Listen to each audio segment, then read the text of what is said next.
Now, the purpose of a film is to entertain, and it's also to get some cash, of course, but in a lot of ways it has deeply affected society. Here are some examples.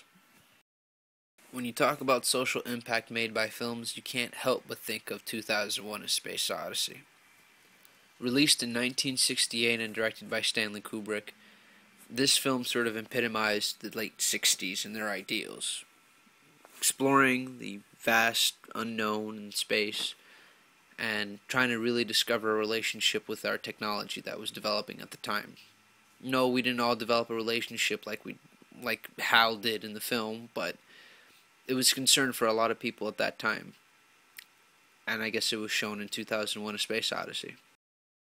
Now, even some more abstract films, well, it's personally one of my favorites, Bruce Lee's Enter the Dragon. Now, how has that affected anyone socially? Well, by that time there was a huge stigma against Asians, that they were weak, that they had buck tooth, or whatever. When that movie was released, it sort of emphasized and underscored and even helped propagate more Asian strong influenced films. Bruce Lee became a hero, he became a fighter, he became a all-around badass, essentially. And that broke some of the stereotype. And after that movie was released, bunches of martial arts stores started opening up. Kids really wanted to be a martial artist. And that's still going around today, honestly. Both powers use powerful imagery and fantastic audio to get their people riled up for the war, and ready, and willing.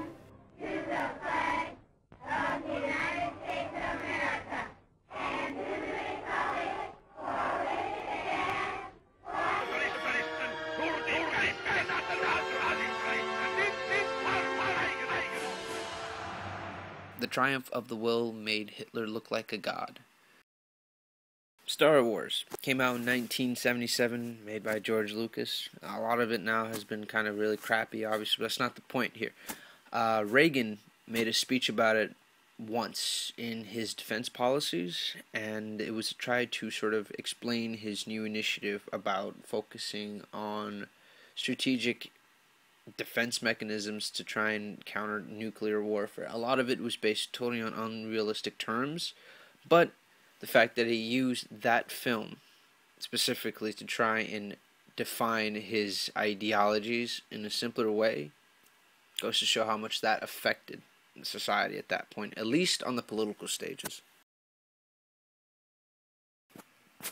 Thousands of films are released every year, maybe millions if you count it globally. And with that, there's become a reservoir of them on the internet. There is Netflix, where you can just watch and stay at home while going to the bathroom and bringing the laptop with you and just watching Basic Instinct or something. I don't know why you would even do that, but that's something you could do. It's even transitioned into the masses making their own movies. With the launch of the portal site YouTube a couple of years ago, regular folks have been, including me, releasing short films of their own. To buy a camcorder or a camera, or even a good one for that matter, isn't taking a lot of money from the people's pockets. Films are being released every single day, whether you know it or not. Another film that may have caused tremendous social impact was Braveheart. It's been argued that by the time of the film's release, it inspired Scotland to actually create a form of parliament, a more democratic society and more laws, trying to almost separate itself a little bit from the UK. Now, these are not my words. These are findings by a book titled From Hollywood to Holyrood by Lynn Anderson. It was released in July 2005. The Passion of the Christ is an easy example of how it's affected society, not only because of its controversial aspects, but simply because it is a telling of what's been told in the Bible. There was a huge outcry when that movie was released. People hated it, people loved it. People were affected by it. The religious aspects, maybe even more than the social, got shocked by it. One such example was, and probably the most powerful segment, is where a 21-year-old Texas gentleman saw the Passion of the Christ and was so moved by it that he turned himself for murder of his pregnant girlfriend in a case that had been ruled a suicide.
Frankly, my dear, I don't give a damn.